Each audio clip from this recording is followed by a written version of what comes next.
if you are new to Lunch Without Lunch, please raise your hand, put an emoji on the screen, introduce yourself in the chat. We want to get to know you and introduce you to the community. So if you're new to Lunch Without Lunch, this isn't normally our Lunch Without Lunch screen.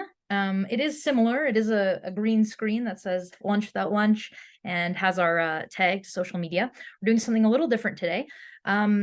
However, Lunch Without Lunch is our weekly connection on Wednesdays to get connected to the technology and innovation sector, entrepreneurship, and yeah. And if you have lunch, please eat it. No one wants to go hungry. So although it's Lunch Without Lunch, you can definitely eat your lunch. I'm going to go to the next slide. This might play. Okay. So we have a land acknowledgement, and this is from the Calgary International Film Festival and the Rosa Foundation. It is such an amazing video. I love this video so much. And as you watch the video, I'd like to invite you to think about your own connection to reconciliation and to land acknowledgement. So I'm going to play the video. Growing up, my grandma always told me that the land took care of us, and it still is taking care of us, and it never asked for anything back. It is a way of life to always honor the environment. It's not something that you just can turn on and off. It's a living, daily lifestyle.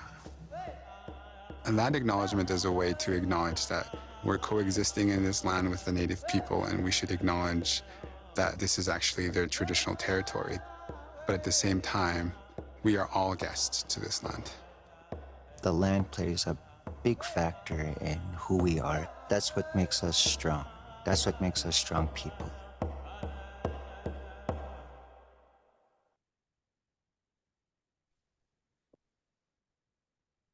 Growing up, my grandma always...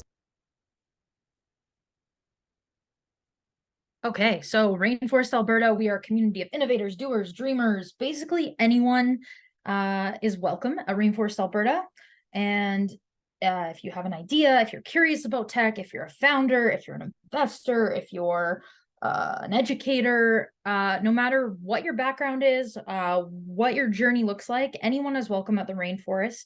And we work to support and build a culture of trust within Alberta. So me and Bridget work in Calgary, and we do have a chapter in Edmonton. So if you are in the Edmonton area, there is a steering committee and a bunch of volunteers out in the Edmonton area that work to build a rainforest in Edmonton. So if you're in Edmonton, please connect with them and also connect with myself or Bridget. And so this video kind of explains a little bit about what Rainforest Alberta is. What does it take to realize an idea? Or for a seed to sprout? At Rainforest Alberta, we know the answer is rooted in trust. Traditionally, Albertans have cultivated their ideas in established systems. Inputs that don't fit these systems are weeded out. Opportunities for growth are missed. But now, Albertans want a dynamic landscape that can evolve organically, like a rainforest. At Rainforest Alberta, we believe a culture of trust is the fertile soil where ideas grow. Our budding innovation ecosystem is a network of relationships pulling each other up as they push forward in their own field.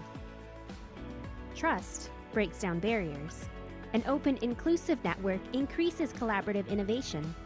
Successful breakthroughs inspire new ideas. A cycle begins.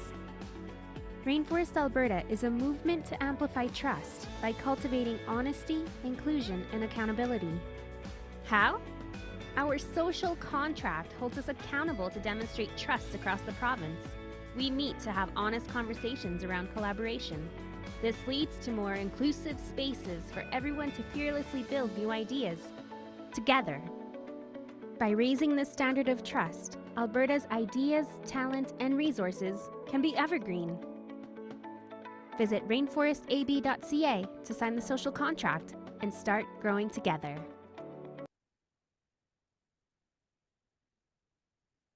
So as the video mentioned, we have a social contract, and these are 10 values that we follow regularly in our professional, personal life. We follow them as we're building new companies in our conversations with others. And so if you scan that QR code, it'll take you to our social contract. You can read through them, and it kind of explains what each value is, and then you'll be able to sign the social contract. We ask that anyone that joins our community to sign the social contract to, regularly embody these values. And once you sign the social contract, you will get an email. You'll with an onboarding email to join our Slack channel, to join our digital community.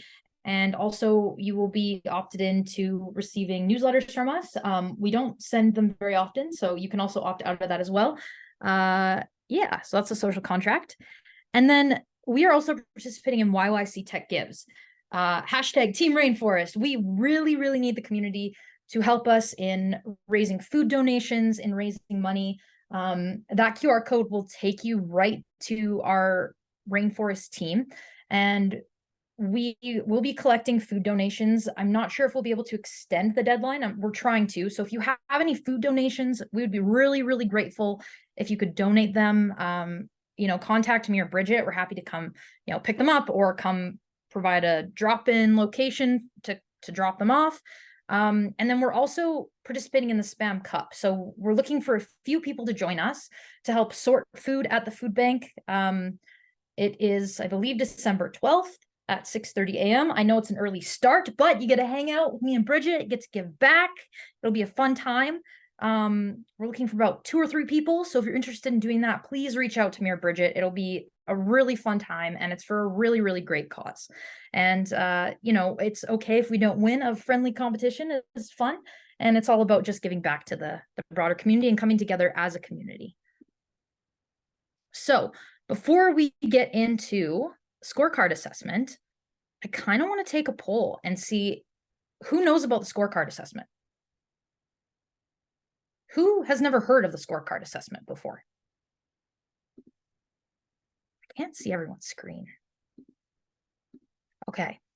Does anyone use the scorecard assessment in, I guess I should tell you what the scorecard assessment is first. Okay, so the scorecard assessment, ecosystems are complex. So we use these pillars to guide our conversations and actions, and they're not all weighted equally. So in any ecosystem, the right balance is crucial. And we measure these each year through our scorecard assessment. So today we're going to go through each pillar of the scorecard and go through what each means. So at Rainforest, we are heavily focused on building a culture of trust. That's why it's weighted at 30%.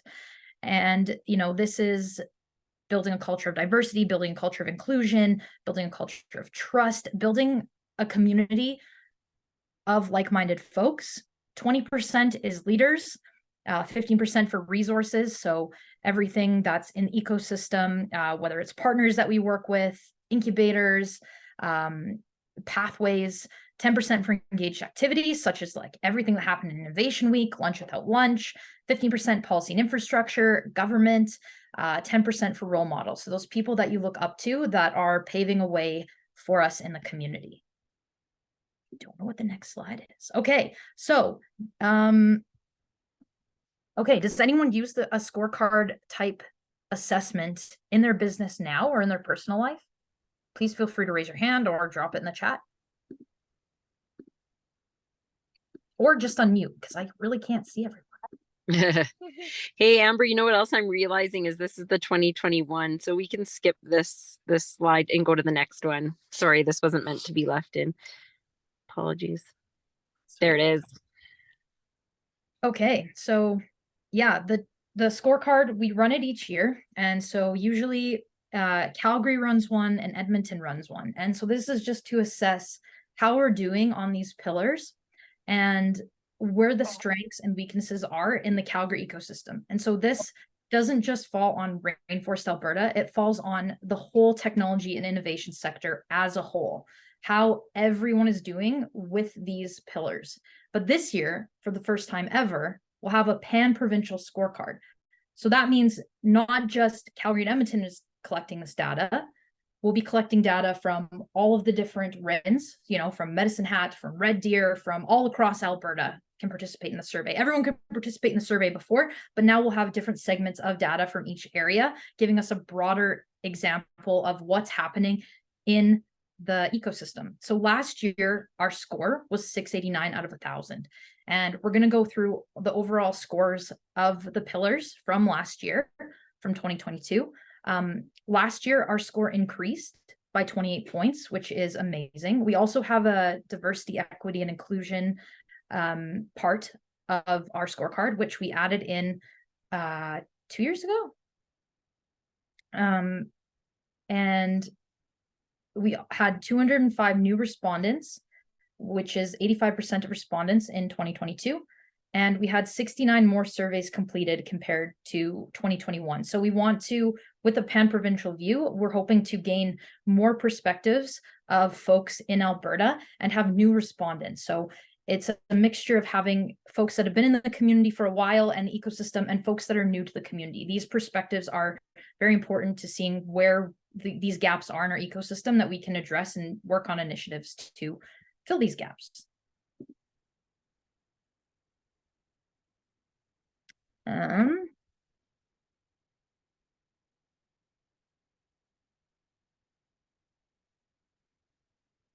Sorry, 1 second.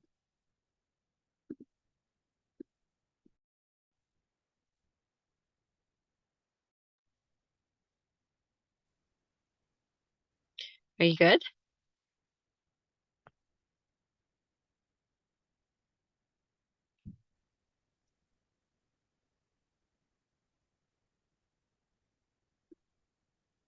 Oh. Do you want me to hop in, Amber? Are you good?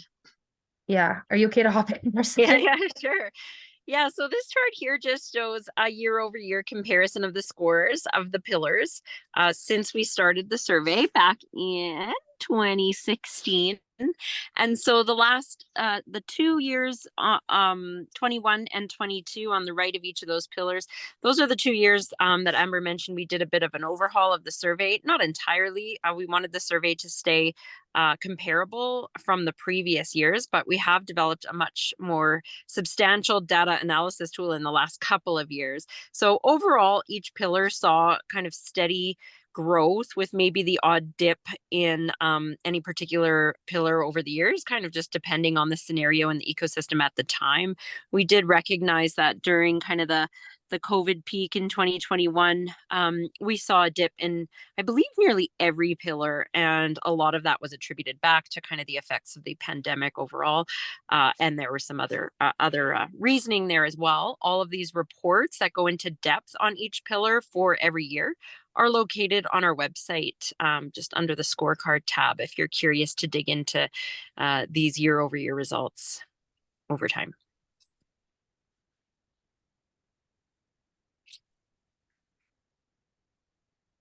Okay, so a few of the key, sorry about that, my screen kind of froze a little bit, but I'm back. I can take this slide. Yeah. So yeah, we achieved a score of 689, which was an increase in engagement from the ecosystem. So it's really important that we have that engagement and all those different perspectives taking the scorecard survey. So you'll see a lot of me and Bridget, you know, tagging on LinkedIn, of sharing that scorecard, but it's important to share that widely because it's these perspectives that help build engagement and fill those gaps in the scorecard. So some of the key takeaways that we're going to go through today that we saw in the scorecard was embracing failure to build a pathway to success, building a strong and lasting foundation for innovation, the power of representation in community, and this comes back to the diversity innovation lens, resource and funding shortages, bridging the gap between the resource and the funding in Calgary, and engaging and empowering the ecosystem. So yeah, we saw an opportunity to challenge these perceptions, and yeah, I'll pass it back to you, Bridget. Yeah, sure. Sure. Yeah. So those being the key takeaways from last year's survey, We'll dig in a little bit deeper right now into each pillar. We're not going to take too long on this, but we do just kind of want to ground everybody in what the results look like over the last year so that we can start to think about what maybe our scoring will look like this year. So to give you a little bit more context about the survey itself, it does take about, I don't know, say 10 to 15, maybe a bit more, a few minutes to fill out. It's a little bit longer than the average survey. So we know that we'd like to make it a little shorter, but there's lots we have to capture in order to keep our data relevant and consistent year over year. So you'll see questions about which this year, being that we'll be running it across the province, you'll see questions asking you about which regional innovation network you belong in. So ours is Calgary, or the Calgary Innovation Coalition. As Amber mentioned, we're going to be running this cross province. So there'll be a main focus on Calgary and Edmonton's regional innovation networks. And it just so happens that Edmonton has always picked up a lot of respondents from other RINs in the province. So we thought this year, let's just open it wide and be able to have consistent data across the board. So that'll be really exciting. Then you're walked through questions about these pillars. So I think there's 4 or 5 questions per pillar. It doesn't take a very long time. Where we get a lot of our information is through the qualitative data, so that we have an open-ended question for each pillar. Sorry, just to start over, there's 4 or 5 questions rating on a scale of 0 to 10 particular areas of each pillar. And then there's an open-ended question where you can leave comments. And as I mentioned, this is where we get a lot of that qualitative data that we use to kind of pad up the quantitative data in the report. As many of you know, Amber and I are not data analysts, but as mentioned, we have an amazing team that supports us on this, who are all experts in surveys, psychometrics, data analysts, and of course, the DE&I practitioner who joins the team as well. So after we talk about the pillars, we get into a few questions around diversity, equity, and inclusion and the importance of diversity. We know that's the #1 ingredient to a thriving ecosystem, right? We can't have an ecosystem without diversity, hence why it's measured even more depth in our survey. So there's a few questions there. And then we do ask quite a few questions around demographics. So what's your lived experience around race, gender, ethnicity, that sort of thing. This allows us to splice the data in different ways. And so on the slides coming up, these are all pulled from our report from last year. So again, you can go there for more depth, but you'll see how we've spliced the data to identify, okay, who is kind of feeling maybe stronger in particular gaps or opportunities in the ecosystem than other demographics. Are they investors, founders, BIPOC founders, whatever it might look like. So we've spliced the data within this report in various ways, but you can splice it in a million more. And the raw data is available to the community if ever you'd like. And as mentioned, the idea is that this data goes back to you, the ecosystem participants, and you use it in your own strategic planning and for your own purposes in building your own startups and companies, so that when you're looking, to build those strategies, you're able to say, you know what, we could probably play a little harder in the realm of culture, or we could maybe offer more opportunities as program partners for early stage investment, or whatever it might be. So take this data again, get regrounded in it, and hopefully we'll see a lot of growth in the coming year. And if we don't, that's okay too. It's really just about capturing the current state. As Amber mentioned, the number of participants is critical in making this data more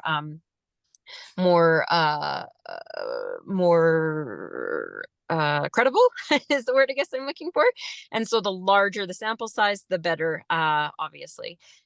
We will open the survey up to everyone from brand new to the ecosystem, as in you just started today. I remember Ross, I don't know if Ross is here. I can't see my screen either because I'm on my phone in my car. I remember Ross mentioning that the Scorecard survey was introduced to him like a day or two after he had essentially started participating in the tech sector, and he was like, what is this thing, and is it up for me to fill it out? The answer is always yes. If you have touched the ecosystem for a hot minute, or a hot couple of decades, we want to hear from everybody in all roles: founders, employees of startups, program partners, ecosystem builders, investors, you name it. Okay, so enough of that rant. We'll get a little, or do we have any questions, I guess, maybe before I go into each pillar, because it is a lot of information.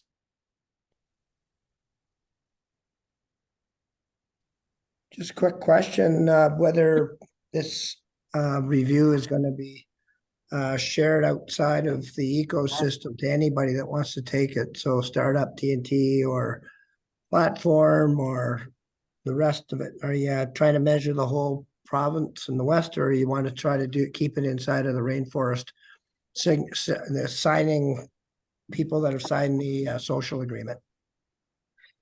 Okay, I think if I'm understanding your question, Pete. So the language we intentionally use in the survey is the measurement of the ecosystem. So when we think about rainforest, we think of it as being the ecosystem, as being the broader kind of scaffolding that exists to support the startup ecosystem in the province. So yes, everybody from those organizations you mentioned and beyond are welcome. You don't need to have signed the social contract to fill out the survey. If you participate in the ecosystem, you are an ecosystem member, and this is what we're measuring.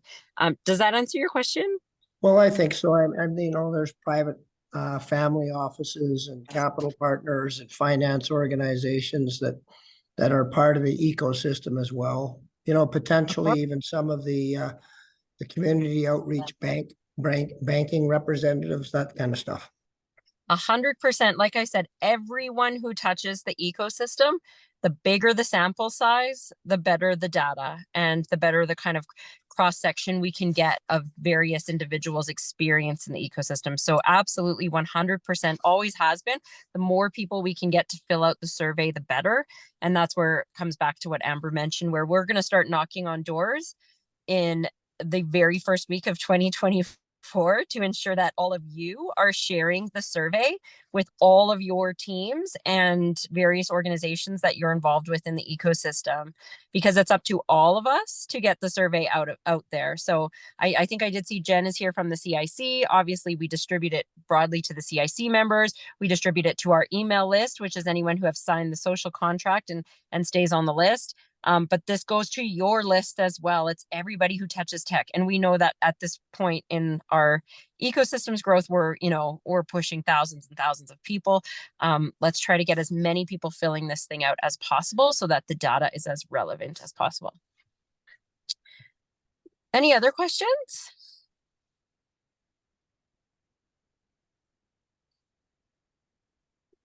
All right. I will make one other quick note that in the last few years, since we've done all this work to the scorecard, it's gained a lot more traction in the broader kind of research world. And so we've had organizations like the Chamber, CED, Calgary, that's Calgary Economic Development, the City of Calgary, all citing the data from this report. And so I did just want to make quick mention of that. Like this is sought after information, and it's very complementary to a lot of the other resources and research projects that coexist in the province. So yeah, again, really relevant stuff. So we'll dig in a little bit deeper into each of the pillars and the scorings from last year. Not going to go too deep here. Again, if you want to read the full report and you want to see more of the data, you can check out our website. The reports are there. They are very large, so they take a while to load when you click on the link, but do be patient. They will show up for you. So within the culture pillar last year, it's scored out of 300. We attained a score of 220, which was an 8-point increase from the previous year. Some of the key themes that we saw come up in the pillar of culture when it came to that qualitative data and people's comments around why they scored it the way they had were around the fact that folks were really acknowledging last year, this is 2022, remember, that the startup community was generally really supportive and encouraged each other's success. But people did feel like there was this overall room for improvement in areas such as diversity, equity, inclusion, and mutual trust. So we know that at Rainforest, we're here to build this culture of trust. We're here to pound that drum. There's obviously still much work to do, as per last year's data. The other thing which Amber mentioned previously is around failure and risk. So a lot of respondents talked about, and this was pretty loud last year, people talked about failure not being given enough recognition. And so not celebrating failure, not seeing failure as a pathway to success. And we know that in an agile startup environment, like failure is everything. So why aren't we speaking about it more often and more positive light? And then there was also this kind of risk adversity that we hear about all the time. Where some of the comments were around the absence of self-confidence required to launch world-class startups. And this was attributed back to that reluctance to take risks in our ecosystem. So the lack of risk around investment, around failure came up kind of throughout all the pillars, to be honest. Lastly, there's a lot of positive comments around the sense of community in our ecosystem. So that was the culture pillar. We'll maybe go to the next slide. And I don't know about you, but as I look back on last year's results, I already have seen so many areas where we have grown immensely in 1 year. Things have changed so much in the last year. So it'll be really interesting to see where we take where the score looks like this year. This is just a quote I will share with you from a founder and who's also a startup service provider. So into policy in infrastructure. So again, a slight increase of 5 points from the previous year. This pillar is rated out of 150 and we scored a 94, which was the highest score we've seen in this pillar. Sorry, the slide's kind of messy. This translated not so well from Canva. Around policy and infrastructure, we hear this theme every year, but it was really prominent in last year's survey around government's approach to supporting the technology sector as not being able to keep pace with the fast pace of change in our world, and that this causes challenges for companies in areas such as research and development, within commercializing products and software development. And so this kind of slower pace to access government funding, just not really meeting the needs of startups entirely. There was also some skepticism around the current governments. So this was taken last January. Their skepticism around actual desire of current governments to take on economic diversification in Alberta. I don't want to get into a political debate today, but again, you can go back to see more of the comments in the report from last year. And then this mapping the system piece. I'm just going to make sure I get the right. Yeah, there was some comments, and this falls within policy and infrastructure as well as I apologize. I have to turn on my car here. My battery's going to die. As well as navigating all of the different resources in the ecosystem. And so this comes up in this pillar. It'll come up again in another pillar. But again, just so folks are clear, policy and infrastructure, this is everything from government policy to infrastructure within our city and the ability that brings to attracting talent to our city. And so there was also some comments here about infrastructure, such as Platform Innovation Center being a welcome addition to the ecosystem, the various new innovation hubs being a welcome addition. And then, of course, challenges around our some of our city infrastructure, like transportation and whatnot, being a challenge to attracting talent in the ecosystem. So that's policy and infrastructure. I'll head to the next one. Oh, here's a nice little quote. This was a quote that was interesting about, again, around kind of policy, and this also touches on resources around some of the large, more well-known organizations being the ones to continue to receive funding and opportunities, where some of the smaller organizations who may not have the resources and capacity are kind of counted out of some of these opportunities for resources. And so again, this is all stuff to ponder, and how have things changed in the last year, because they certainly have. So we'll go to the leadership pillar. This technically should have been second because it's the second heaviest weighted pillar at 200 points. Again, a slight increase. This is interesting because if you look at the scores over the years, the highest score we've ever received in this pillar was in 2017. I don't know. I wasn't directly involved at the time. I do know that the Rainforest movement, had just kind of taken flight a few years in at that point. I know that leaders were very heavily involved in the Rainforest movement itself.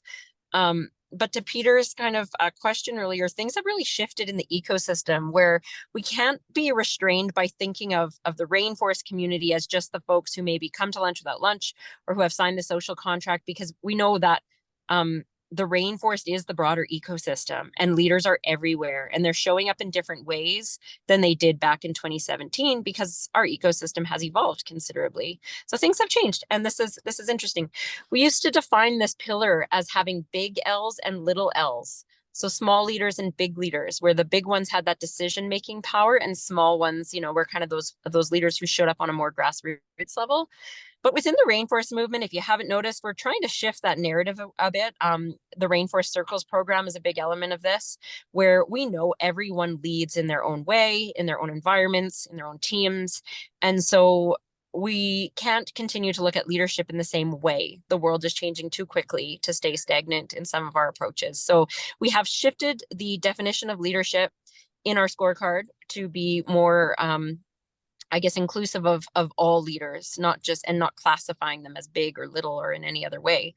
We are leaders in the ways that we want to show up, and we do show up. So this pillar's kind of morphing as they all are, I guess.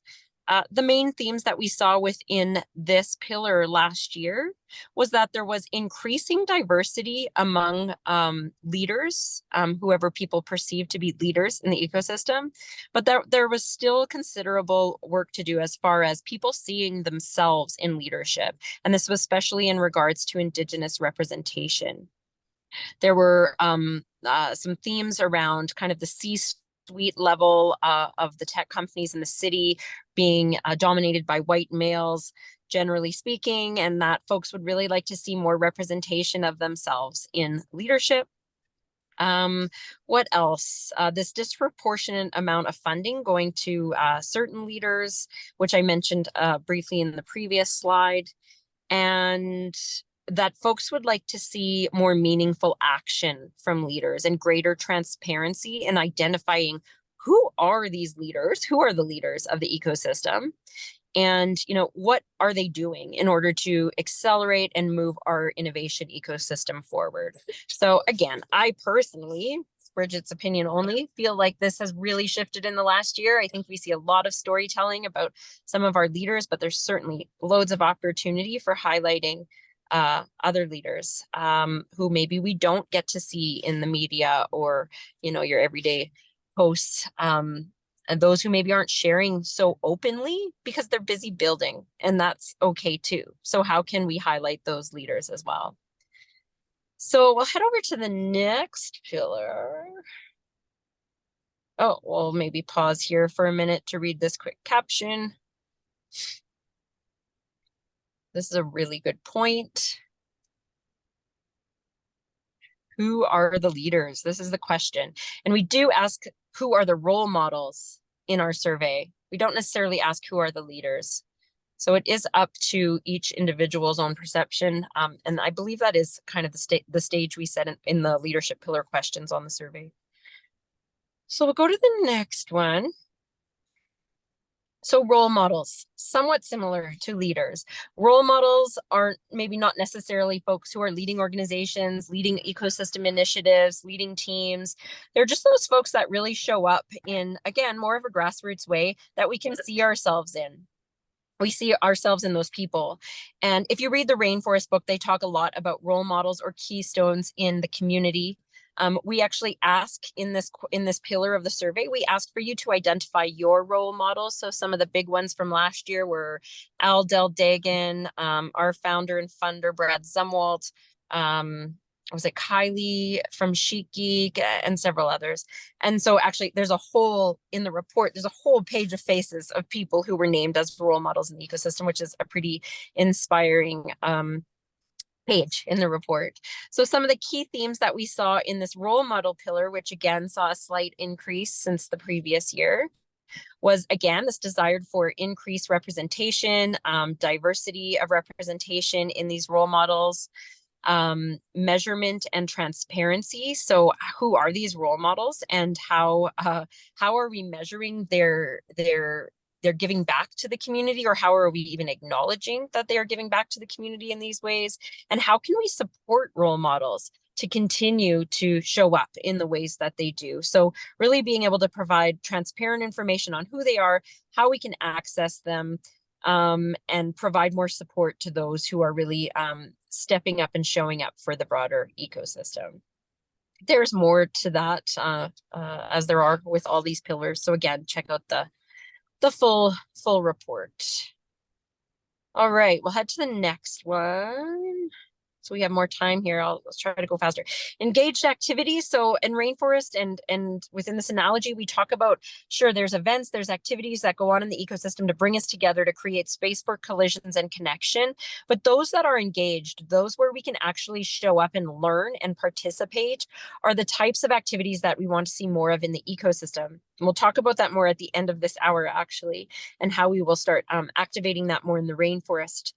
But some of the key themes that came up here were around the need for action. So there's tons and tons of events that was like loud and clear in last year's survey, but what are we getting out of those events? Where's the action? Where's the next step post most of these events? Some folks talked a lot about collaboration. We see a lot of collaboration in our ecosystem.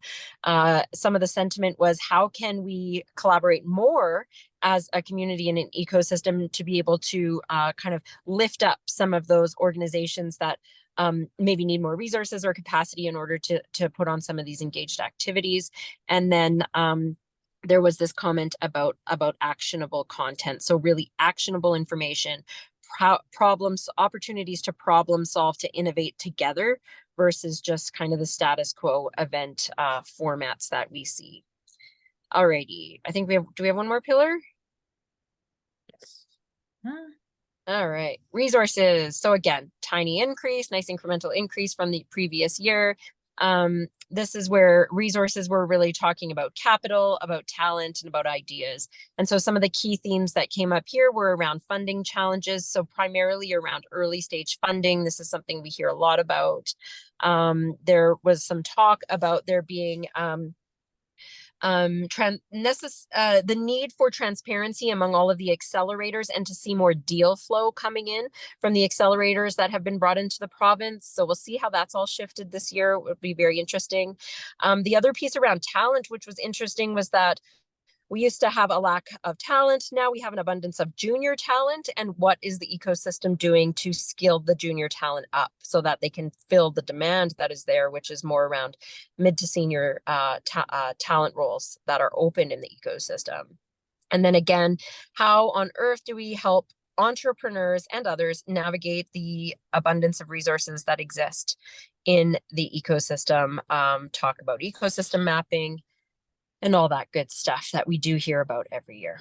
So that is a bit of a high level overview of the key themes of last year's scorecard.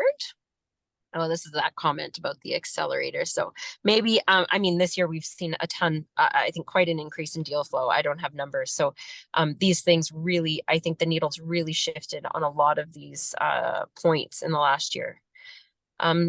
So we'll go to the next slide. What we're going to do now quickly is head into a breakout room. Amber's going to set up some small groups.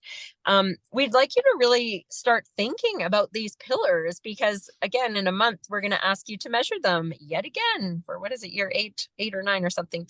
So in order to start thinking about them more, we're going to send you into breakouts. And if you could choose one pillar where you feel we have progressed the most in the past year and talk about, and we'll just start with that first question. And then the next round, we'll do the second question. So just ignore the second question for now. The first one is to choose one pillar where you feel we have progressed the most in the past year, and just talk about why that is. Why do you think we've seen growth? Where has it shown up for you in your roles? We can certainly type all the pillars in the chat, no problem. And discuss amongst yourself, which pillar do you think there's been the most growth? So if Amber wants to get those rooms ready, I'm going to throw the pillars in the chat. They're also on our website. So if you don't see the chat when you get in your room, you can go to our website. They're right there. Thanks everybody for participating in that. Now I can see a few more people on my phone, so that's cool.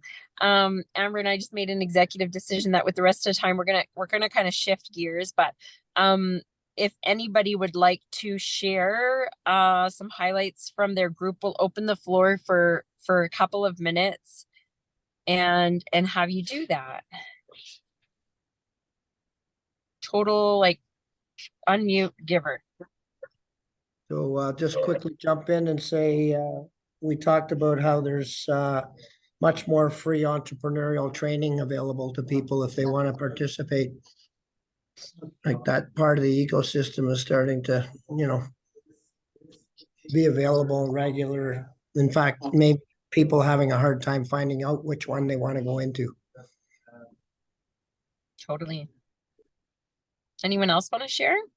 Main thing with what was just said is almost all, if not all, of that training is to do with soft type projects, IT, coding, on and on and on. There's almost none, or none that I know of, for hardware based projects, or even once we get them going, where do we find the people that are skilled in manufacturing that kind of thing? There are some pretty big outfits here in town that do that and have a scarcity of skills. Yep, good point, Gary. Yeah, really. Point. Okay, I'm sure in the coming few weeks before the end of the year to keep talking about it. Last year we actually held an event just before the survey was released, so we could even look at doing that outside of lunch without lunch hours. We are going to shift gears a little abruptly, sorry, but we're going to go into a very quick discussion about the future of this meetup, Lunch Without Lunch. Amber, I don't know if you can share that last slide. So at Rainforest, as you all know, Lunch Without Lunch has existed for many, many years, essentially since the beginning of Rainforest. I've been told Evan Hugh is the creator of this event and its name.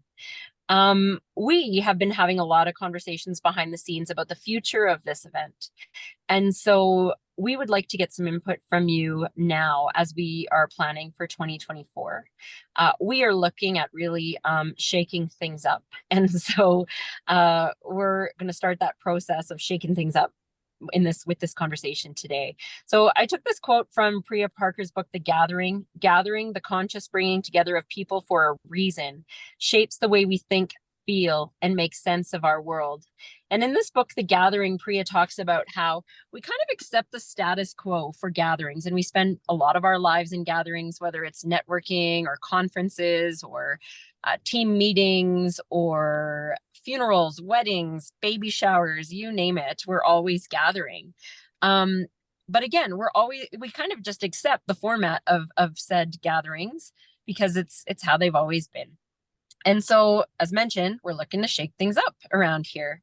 So we would like everybody to just take a minute and think about what is the purpose of Lunch Without Lunch from your perspective. And what we're going to do right away here, to give you enough time to do it before we get to community announcements in 6 minutes, we're going to put you in groups of 2. And you're going to share your purpose for coming to Lunch Without Lunch with the partner in your twosome. And that person's job is to ask you why. So if you've heard of a 5 why exercise, you are going to ask your partner why 5 times. They are going to tell you, my purpose for coming to Lunch Without Lunch is, let's say, networking. The other person is going to ask why. The person is going to answer, and then you're going to ask why 4 more times until we really get to the root of everyone's purpose for coming to Lunch Without Lunch. And then you're going to swap turns, do that really, really quickly. So it's a bit of a speed dating exercise too, because of our lack of time. And we're going to come back and quickly share. So we're going to throw you into those groups right now. Jump in, share your purpose. Your partner will ask you why 5 times. Try to go all the way to 5 times. If it's your first time to coming to Lunch Without Lunch, that's okay. Share the reason you came today.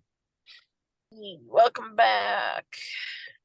Okay, everybody, we're gonna get you to go into the chat and throw your purpose for Lunch Without Lunch in the chat, please.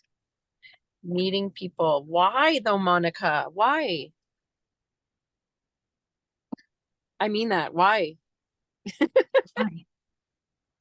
I mean, there were lots of whys, but you wanted the core. The core was meeting people, either potential clients for support multiple ways, both on me helping them helping me, really understanding what's going on in the industry so that I can prepare myself for the future of what's coming, potential candidates for me to hire, maybe a future job for me to apply to. So there's many whys, but everything, the core is meeting people, right? So Oh, Awesome.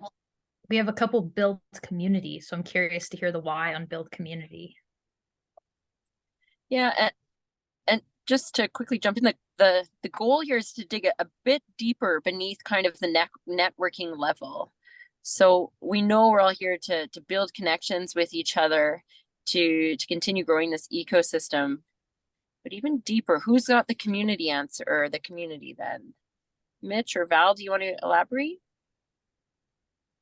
Sure. Yeah. When I say ecosystem, I mean I'm looking at network in one sense, but I think fundamentally, like, we talk so much about management, and I kind of hate the word. To me, it says we're having something upstream that doesn't work well, and then we're like trying to fix it at lower leverage. But when we, foster, garden, or we create an ecosystem that naturally leads to the outcomes we're looking for, then things can be much more joyful and take much less effort. So I show up where there's people that I connect with, and usually from there, things go pretty well. That's awesome. Something I forgot to mention before going into that activity is, most of you probably weren't there, but 2 weeks ago, I guess now, we held Discover the Tech Sector. Rainforest did with some partners. It was an incredibly interactive event with over 100 participants. There were over 200 registered. It was wild. It was the highest, most intense energy I have ever felt at an event.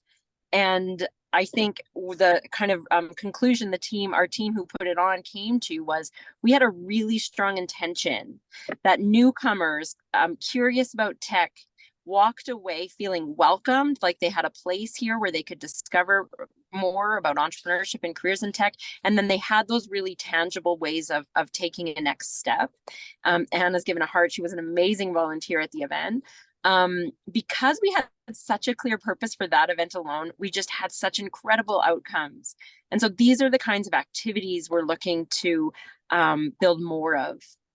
We don't want to let go of this connection point necessarily every Wednesday, but it might look different, and it might be reimagined. So I don't know about you, Amber, but I think we got to continue this conversation. I'm feeling like I don't want to cut it off, but we're probably close to time.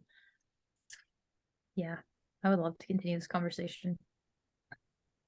But yeah, we have like 2 minutes to 1, so I like Al's. Dagan put it as a succinct comment in there, and it's interesting because that's our mantra: is you can't do it alone. Cool. And that's the reason for a community, right? Is that connection? You can't do it alone. Yeah. It's the aggregate of all the ideas together that help propel people. So I think a community is very important. Totally. Awesome. Does anybody have an announcement or announcements they'd like to share before we wrap up? I do want to give space to that, and we'll keep this conversation going. Would you mind if I ask you a quick question? I still can't find that software that you used 2 weeks ago. Can you send me a link to it? AHA Slides, AHA Slides. I can try to pull it up here after we're done. Okay, thanks. I posted the link already. December the 14th is a lunch with it's a mental health for entrepreneurs session on the Thursday, and it's noon. It's online, so anybody can jump in, and it's the third in a series of how to build a strong mental entrepreneurial brain. Join us. It's free.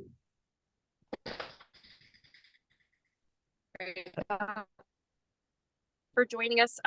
Next week, we have Waitwell coming, Shannon Mueller, I believe, from Waitwell, coming to share her founder story. So that'll be virtual. And then we have a couple of in-person events after that to wrap up the year. The last Wednesday before the holidays, we're doing a potluck at Platform. in the kitchen. That's in person only. So start thinking about what dish you're gonna bring. I have an announcement as well.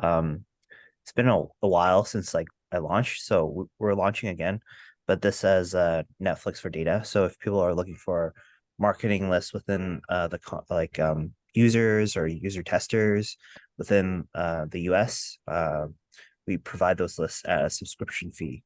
So $99 a month or $900 a year. We also have satellite data too for those computer vision researchers.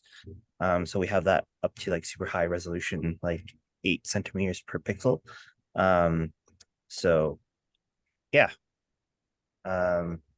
Hit me up on LinkedIn or datafarmer.com. Awesome. Thanks, Richard.